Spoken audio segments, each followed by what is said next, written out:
So today our experiment is the potato versus the straw.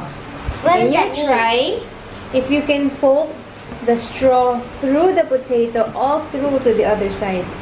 Oh, don't break the straw.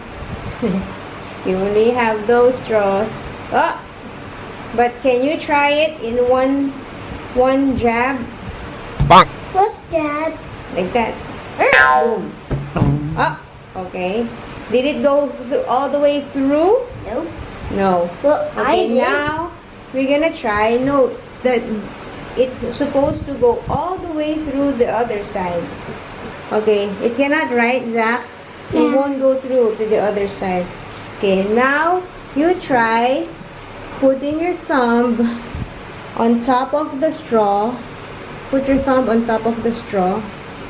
Make sure to cover the hole and try to jab it hard. One.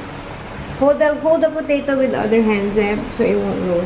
No, you have to jab it hard. Okay. Hold the potato. One, two, three.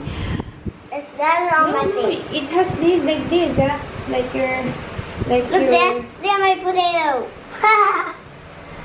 Zach, let's try like this.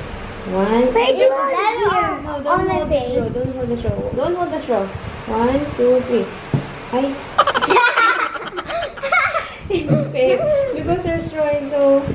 I'll help. But do you know why that happened? How? You know?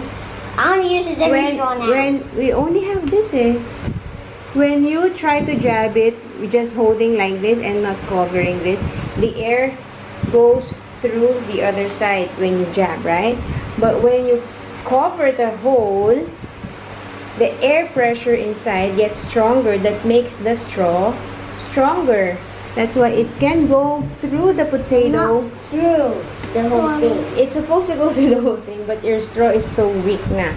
Mommy? If I can find a different straw, then... Buy downstairs. You cannot buy there.